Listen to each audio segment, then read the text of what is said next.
आइए, सुनिए, देखिए, समझिए सनातन सत्य। जैसी दृष्टि वैसी सृष्टि, दृष्टि विज्ञान। कुदरत, कुदरती रचना एवं कुदरत के कानून से शाश्वत सुख की प्राप्ति। जोधपुर के परम पूज्य महात्मा उपासक प्रोफेसर डॉक्टर सोहन राज तातेड़ के निर्देशन में सनातन सत्य। जैसी दृष्टि वैसी सृष्टि, दृष्टि विज्ञान।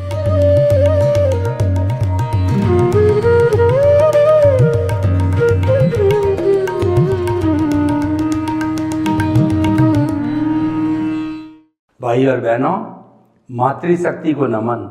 आज का हमारा अति उत्तम विषय प्रेक्षा अनुप्रेक्षा। प्रेक्षा का अर्थ होता है देखना। मेरी आँख खुली हुई है और मेरा रेटिना काम करता है, तो मैं इस कैमरे को देख रहा हूँ और सामने वाली हर वस्तु को देख रहा हूँ। 5 इंद्रियों से जो ये जगत हम देखते हैं, सारा दृश्य कहलाता है, वो दिखाई देता है। प्रेक्षा का अर्थ है कि देखना, खुली आँख से देखना या बंद आँख से देखना, वो देखना कहलाता है। पर मुख्य बात होती है कि देखना कैसे, ये मुख्य बात है।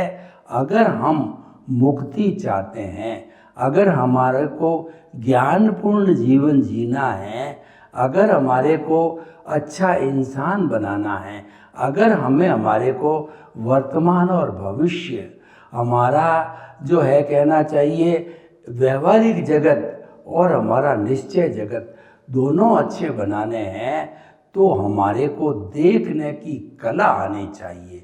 वो कला क्या है कि चाहे आप खुली आँख से देखो, चाहे बंद आँख से देखो, वो राग द्वेष मुक्त होकर के देखना प्रेक्षा कहलाता है। और एक प्रेक्षा ध्यान होता है, यानी राग द्वेष मुक्त होकर के किसी एक विषय पर, किसी एक बिंदु पर एकाग्र होना प्रेक्षा ध्यान कहलाता है। इसके कुल 8 चरण हैं और ये साधनाशील लोगों के लिए पूरा जो है, जिस तरीके से बुद्धिज्म में विपश्यना ध्यान है, जैनिज्म में पूरा प्रेक्षा ध्यान है। तो प्रेक्षा का अर्थ होता है कि राग द्वेष मुक्त होकर के देखना। राग द्वेष क्या है? प्रियता अप्रियता को राग द्वेष कहते हैं। हमारे आँख के ऊपर चश्मा लगा हुआ होता है, एक चश्मे का रंग लाल होता है तो लाल दिखाई देता है, दूसरे का रंग ब्लू होता है तो ब्लू दिखाई देता है। ये जो अलग अलग दिखाई देता है, ये राग द्वेष है। राग का मतलब हो गया, यह व्यक्ति मुझे प्रिय है, ये वस्तु मुझे प्रिय है, ये भोजन मुझे प्रिय है, यहाँ रहना मुझे प्रिय है। और द्वेष का मतलब है, यह व्यक्ति अच्छा नहीं है, ये मेरे पास नहीं रहना चाहिए, ईश्वर इस व्यक्ति को मेरे से दूर कर दो, ये जगह, ये मकान मेरे को सूट नहीं करता है, ये भोजन मुझे अच्छा नहीं लगता है, इस वातावरण में रहना मुझे पसंद नहीं है। लाइक डिसलाइक है, वह राग द्वेष कहलाता है। और यही कर्म बंधन का मुख्य कारण है। और राग द्वेष को मोह का वट वृक्ष भी कहा जाता है, मोह का संसार भी कहते हैं। और जो जितने भी हमारे कुल धर्म हैं, जितने भी हमारे सांप्रदायिक धर्म हैं, धार्मिक धर्म हैं, वो लगभग आज विश्व के अंदर भगवान महावीर से लगा करके अभी तक 360-65 तरह के अलग अलग मान्यता के अलग अलग फॉर्मेट वाइज अलग अलग धर्म होते हैं, कुल धर्म कहलाते हैं, जो कि व्यू पॉइंट से जुड़े होते हैं और वो रिलेटिव कहलाते हैं। तो उसके अंदर जो है वो पुण्य पाप पर आधारित होता है। और उनका उद्देश्य होता है राग द्वेष से मुक्त होना। लेकिन व्यू पॉइंट होने के कारण जहाँ कहीं भी व्यू पॉइंट होता है वो अज्ञान हो जाता है, और जहाँ पर भी सिद्धांत आ जाता है, परमानेंट जो है वह सिद्धांत होता है, वह व्यू पॉइंट नहीं होता है, वह शाश्वत होता है, और उसको हम सनातन सत्य कहते हैं। व्यू पॉइंट हर एक का अलग अलग हो सकता है।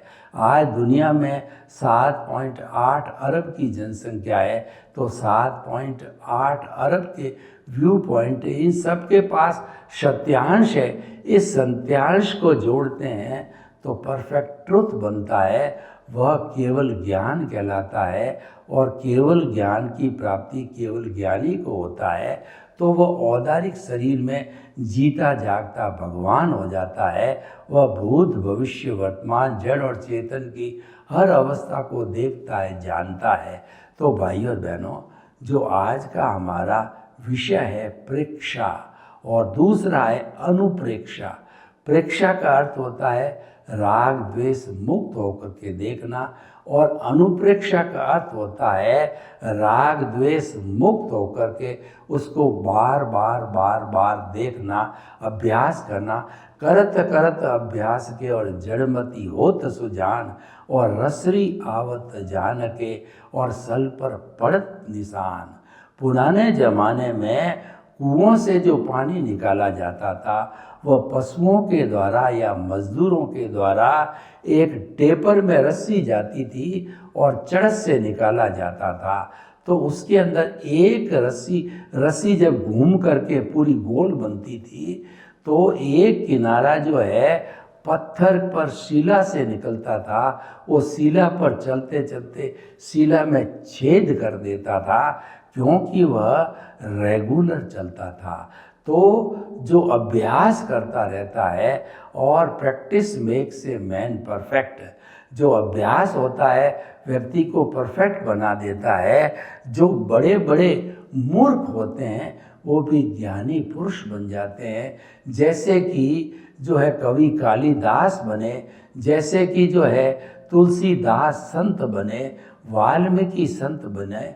इन सब की प्रज्ञा जागृत अभ्यास करते करते हुई, उन्होंने उसको अर्जित किया। और कई लोग जो है वो अपने साथ में नैसर्गिक रूप से जो है प्रज्ञा को या जो आत्मा की शुद्धता को लेके आते हैं, उन्हें तो जन्म से ही ज्ञान हो जाता है। स्वामी विवेकानंद को हुआ, और चैतन्य प्रभु को हुआ, भगवान महावीर को हुआ। जितने भी तीर्थंकर होते हैं वो जन्म से ही स्पष्ट वेदन करके आते हैं। पिछले जन्म से वो केवल दर्शन लेकर के आते हैं। माँ के पेट में उनके 3 ज्ञान होते हैं, मति ज्ञान, शुद्ध ज्ञान, अवधि ज्ञान। अवधि ज्ञान से वो पेट में ही साक्षात वस्तुओं को देखते हैं, पुद्गलों को देखते हैं। तो भाइयों और बहनों, प्रेक्षा अनुप्रेक्षा, टू एयर इज ह्यूमन। व्यक्ति गलती का पुतला है, बार बार गलती करता है। बुराई को सिखाने के लिए हमारे समाज में कोई संस्था नहीं होती है। अच्छाई को सिखाने के लिए सैकड़ों संस्थाएं होती है, सैकड़ों मोटिवेशनल स्पीचेस करते रहते हैं, मोटिवेटर्स होते हैं, इतने हमारे आचार्य होते हैं, धर्म गुरु होते हैं। अच्छाई को सिखाने के लिए अभ्यास करना है, अनुप्रेक्षा करना है। तो इसीलिए हमारे भीतर कोई भी कमजोरी है उसको हटाने के लिए बार बार अनुप्रेक्षा की जाती है। जैसे किसी व्यक्ति में सेल्फ कॉन्फिडेंस की कमी होती है तो आत्मविश्वास की अनुप्रेक्षा कराई जाती है। भय की संज्ञा होती है तो अभय की अनुप्रेक्षा, उसके रिवर्स की जो है, यानी अशुभ भाव के रिवर्स में शुभ भाव को खड़ा किया जाता है।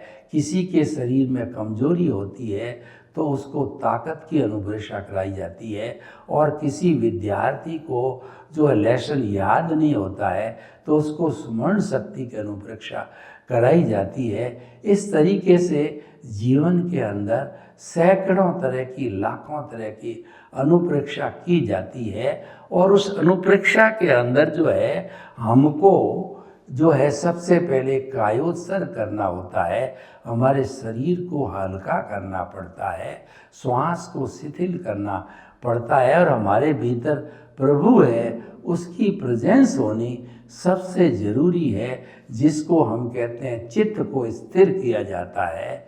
चित्त शुद्धि से ही वास्तव के अंदर प्रेक्षा होती है या अनुप्रेक्षा होती है। तो प्रभु की हाजिरी होना आवश्यक है। हम प्रयोग करेंगे अनुप्रेक्षा का, अभी हम पूरी जो है इसकी परिभाषा बता देते हैं। तो भाइयों और बहनों, जीवन के अंदर चाहे हमारा बाहरी जगत हो चाहे भीतरी जगत हो, दोनों के अंदर प्रेक्षा अनुप्रेक्षा की आवश्यकता रहती है। बाहर का जगत है हमारा भुगतान का जगत है, और भुगतान के जगत के अंदर हमारी कोई फ्रीडम नहीं होती है। ये तो हम पिछले जन्म से एक स्क्रिप्ट कहिए, एक फिल्म कहिए, मन वचन काया की बैटरियाँ कहिए, वो साथ में लेकर के आते हैं। क्या होता है कि पिछले जन्म के अंदर, इस जन्म में मैं सोहन राज हूँ, पिछले जन्म में मान लीजिए यशवंत राज था, तो यशवंत राज ने जन्म से जो है वो प्रतिष्ठित आत्मा के अंदर सारा पुरुषार्थ, चाहे रिलेटिव पुरुषार्थ हो चाहे रियल पुरुषार्थ हो, जितना चार्ज किया जाता है वो लाइव प्रतिष्ठित आत्मा में होता है। हमारी मूल आत्मा जो है वो तो एकदम शुद्ध परमात्मा स्वरूप में है, वह अक्रिया है, वो कुछ नहीं है, लेकिन उसकी हाजिरी बिना सब निरर्थक है। अगर बॉस की हाजिरी न हो, शुद्ध परमात्मा स्वरूप हाजिर न हो, तो चाहे प्रतिष्ठित आत्मा हो, चाहे ये शरीर हो, चाहे हमारा जितना भुगतान चल रहा हो, सब व्यर्थ है, क्योंकि हम शव बन जाते हैं और हमको जला दिया जाता है। तो प्रतिष्ठित आत्मा के अंदर जो कॉज पड़ते हैं, उसमें भी अगर हमारी प्रेक्षा कब जागृत होती है, जब हमारे को ज्ञान हो जाता है। प्रेक्षा की जागृति का अर्थ हो गया कि ज्ञान की जागृति, प्रज्ञा की जागृति, और वह जागृति पुण्योदय बिना संभव नहीं है। देखिए, जन्म जन्मांतर के अंदर हम जो है वो अज्ञा के साथ में, देहाध्यास के साथ के अंदर, और हमारा जो मैकेनिकल पार्ट है, जो प्रतिष्ठित आत्मा का मैकेनिकल पार्ट है, वो उदय प्रारब्ध के अनुसार सुख दुख की अनुभूति, राग द्वेष की अनुभूति और अज्ञान की अनुभूति, और हमारे जो घाती कर्म हैं उनको साथ लेकर के जन्म जन्मांतर के अंदर हम घूमते रहते हैं। ये तो एक नॉर्मल प्रक्रिया है, हर इंसान करता है। लेकिन वो आया राम गया राम होते हैं कि मनुष्य के रूप में पुण्योदय से जन्म तो ले लिया, लेकिन उनको ज्ञान नहीं मिला, उनकी प्रज्ञा जागृत नहीं हुई, उनको जो है प्रेक्षा अनुप्रेक्षा की जागृति नहीं हुई, तो वो जो है वो जैसे आए हैं वैसे की वैसे अपने कर्म शरीर को, अपने अज्ञान को वृद्धिंगत करके चले जाते हैं। लेकिन मूल्य, ये जो हमने सनातन सत्य कार्यक्रम किया है, ये उन लोगों के लिए है जिनका पुण्योदय हो चुका है। उन लोगों को हम सनातन सत्य की जो है वो माध्यम से उनको हम जो है उनकी रॉन्ग बिलीफ को समाप्त करके राइट बिलीफ देते हैं, उनको सनातन सत्य से रूबरू कराते हैं, उनकी प्रेक्षा अनुप्रेक्षा की जागृति कराते हैं उनको। तो हमारा जो ये सनातन सत्य कार्यक्रम है वह जो है वह कुदरती रचना, कुदरत के कानून के ऊपर आधारित है। जो कुदरती रचना है वह हर क्षण बदलती रहती है, क्योंकि वह संसार है। हर प्राणी की कुदरती रचना यानी कर्मों का उदय प्रारब्ध है, वो अलग अलग है, तो वह खुलता रहता है उसी जो है फिल्म के अनुसार। तो कुदरती रचना देखते रहना, हर क्षण कुदरती रचना देखते रहना जो है ये हमारा ज्ञान है और यही विज्ञान है। इससे हमारा देहाध्यास घटता है, इससे हमारा मिथ्या ज्ञान, मिथ्या दर्शन, मौन्य रूपी अज्ञान इरेज होता है। और ये अज्ञान इरेज होकर के जब जीरो हो जाता है तब उस स्थिति के अंदर संपूर्ण रूप से जो है प्रेक्षा अनुप्रेक्षा की जागृति हो जाती है, जिसको केवल दर्शन कहा जाता है। और वो हमारा कहना चाहिए उच्चतम पुरुषार्थ है, रियल पुरुषार्थ है। और केवल दर्शन के बाद नेक्स्ट बर्थ केवल ज्ञान के रूप में और सिद्ध बुद्ध मुक्त होने के लिए मिलता है। तो भाइयों और बहनों, कुछ जो है हम प्रेक्षा के माध्यम से अनुप्रेक्षा का अभी एक प्रयोग करेंगे और जितना समय बचा है उसको फिर हम विषय का जो है सांगोपांग जो है अध्ययन करेंगे। तो दोनों आँखों को बंद कर दीजिए कोमलता के साथ में, रीढ़ की हड्डी सीधी एंटीना की तरह, और जिस आसन में आप 10-15 मिनट आराम से बैठ सकते हैं, सुखासन कहिए, पद्मासन कहिए, उस आसन को ग्रहण कर लीजिए। दोनों हाथों की मुद्रा ध्यान मुद्रा करिए। अब हम चित्त को यानी परमपिता परमेश्वर प्रभु को जो है वो ही हमको चेतना देता है। उस चित्त को हम जो है अलग अलग शरीर के भागों में घुमाएंगे। पहला हमारे दोनों पैर के अंगूठे, अंगुलियां और हमारा पंजा, हमारा पैर और हमारी एड़ी से जो है दोनों पैर, दोनों घुटनों पे चित्त को लाइए और साथल तक ले जाइए, कमर के भाग तक लाइए। पूरे कमर के भाग के अंदर चित्त को घुमाइए और घुमा करके ऑटो सजेशन दीजिए कि हमारे शरीर का निचला भाग शिथिल हो जाए, शिथिल हो जाए। अनुभव कीजिए शरीर का निचला भाग शिथिल हो रहा है, शिथिल हो गया है। अनुभव कीजिए निचला भाग पूरा शिथिल हो गया है। अब इसी तरह से शरीर के मध्य भाग को शिथिल करेंगे। चित्त को पेट पे घुमाइए, दोनों हाथों पे, हाथों की अंगुलियां पंजों तक लाइए, कंधों तक ले जाइए। पीछे जो पीठ है, पीठ में पूरे चित्त को घुमाइए। ऑटो सजेशन दीजिए शरीर का मध्य भाग शिथिल हो जाए। अनुभव कीजिए शिथिल हो रहा है। अनुभव कीजिए शरीर का निचला भाग, शरीर का मध्य भाग शिथिल। उसी तरह से शरीर के ऊपरी भाग पे आइए, गर्दन, खोपड़ी, ललाट, दोनों आँखें, दोनों कान, दोनों नाक, जीभ, तालू और हमारा कंठकूप का भाग। सुझाव दीजिए शिथिल हो जाए। शरीर का ऊपरी भाग शिथिल हो रहा है, शिथिल हो गया। पूरा शरीर रुई की भांति हल्का हो गया है। अनुभव कीजिए मैं अपने स्थान से इतना हल्का हो गया हूँ, 1 फुट ऊपर उठ रहा हूँ, ऊपर उठ रहा हूँ। हल्का, कोई तनाव नहीं, कोई अकड़न नहीं, कोई जकड़न नहीं, कोई स्ट्रेस नहीं, कोई स्ट्रेन नहीं।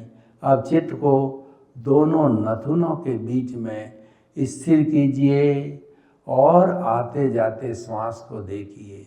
सांस को हर बार थोड़ा बिना दबाव डाले लंबा गहरा समतल सांस आ रहा है, सांस जा रहा है, ठंडा श्वास, लंबा श्वास, शिथिल श्वास, गहरा श्वास। श्वास की संख्या घट रही है, घट रही है। श्वास लंबा शिथिल हो रहा है। अब हमारा ललाट का मध्य भाग, जो प्रभु के चित्त के विराजने का भाग है, जहाँ पर हम टीकी लगाते हैं, यहाँ पर दोनों नथुनों के जो है से अनुभव कीजिए, चमकते हुए सफ़ेद रंग के परमाणु आपके जो ललाट के मध्य बिंदु पर इकट्ठे हो रहे हैं। गोला बन रहा है, पूनम का चंद्रमा बन गया है, चमकता हुआ सफ़ेद पूनम का चंद्रमा। अब उसके केंद्र पर हम जो है वो आत्मविश्वास बढ़ाने की अनुप्रेक्षा करेंगे। केंद्र के ऊपर देखेंगे, केंद्र चमकमान है, मेरे प्रभु की हाजिरी है, शरीर सांस शिथिल हो रहा है। अब आप ठीक उसी तरीके से प्रभु को हाजिर करके केंद्र पर ऑटो प्रभु की हाजिरी से ऑटो सजेशन दीजिए, मेरा आत्मविश्वास बढ़ जाए, मेरा आत्मविश्वास बढ़ जाए, मेरा आत्मविश्वास बढ़ जाए। प्रभु की हाजिरी से, चित्त की हाजिरी से ललाट के मध्य भाग में अनुभव कीजिए कि परमाणुओं का स्पंदन हो रहा है। मेरा आत्मविश्वास बढ़ रहा है, बढ़ रहा है, बढ़ रहा है। अनुभव कीजिए, मेरा आत्मविश्वास काफ़ी बढ़ गया, काफ़ी बढ़ गया, काफ़ी बढ़ गया। पूरा आत्मविश्वास जागृत हो गया है, जागृत हो रहा है। अब मेरे में एक विशेष अनुभूति हो रही है, मेरा डर भय समाप्त हो गया है और मैं आत्मविश्वास के साथ किसी से बात कर सकता हूँ। मेरे में एक आत्मविश्वास की अनुभूति हो रही है। प्रभु ने आपको केंद्र में विराज करके आशीर्वाद दिया। वो आशीर्वाद आप अपने हाथ की हथेलियों पर लीजिए, आँख को खोलिए और पुनः अपने मूल स्वरूप में आइए। देखिए शरीर भारी हो रहा है, श्वास भारी हो रहा है। ये 3 बार प्रभु का जो आशीर्वाद को सिर पर लीजिए कि प्रभु मेरा आत्मविश्वास रोज उत्तरोत्तर बढ़ाते रहना। तो भाइयों और बहनों, हमने बिना किसी राग द्वेष के ये प्रेक्षा का ध्यान किया और चित्त को हाजिर रखा। चित्त चेतना की शक्ति है, आत्मा की शक्ति है। आत्मा को अनंत चित्तों वाला कहते हैं। ये हमारी एक एक कोशिका को एनर्जी देती है, प्रकाश देती है, तभी आत्मा को दृष्टा कहा है। ये संपूर्ण शरीर को प्रकाशित करता है, ये स्व पर प्रकाशक है। तो भाइयों और बहनों, हमने जो प्रेक्षा के साथ अनुप्रेक्षा की, यह आप किसी भी चीज़ की अनुप्रेक्षा कर सकते हैं।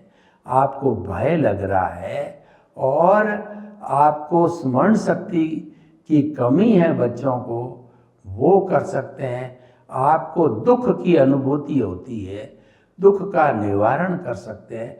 यानी जीवन के अंदर कोई भी तरह की जो समस्या है, उसकी अनुप्रेक्षा राग द्वेष रहित होकर के, प्रेक्षा करके, अनुप्रेक्षा करके और जीवन की कोई भी तरह की समस्या का समाधान कर सकते हैं। इसका कारण क्या है कि हमारा भीतर प्रभु जो विराजमान है, वह अनंत ज्ञान, अनंत दर्शन, अनंत शक्ति, अनंत सुख का धाम है और पूरे ब्रह्मांड के अंदर आत्मा के समान कोई भी वीर्य वाला, शक्ति वाला और द्रव्य नहीं है। वो आपको शक्ति दे करके आपकी समस्या का समाधान प्रेक्षा अनुप्रेक्षा से करवाता है। सर्वे भवन्तु सुखिनः, सर्वे सन्तु निरामया। लोक के जीवों को सुख मिले, शांति मिले, आनंद मिले, प्रेम मिले और हम सभी प्रेक्षा अनुप्रेक्षा करके हमारे जीवन को धन्य बनावें। आपके प्रति मंगल भावना। ओम शांति।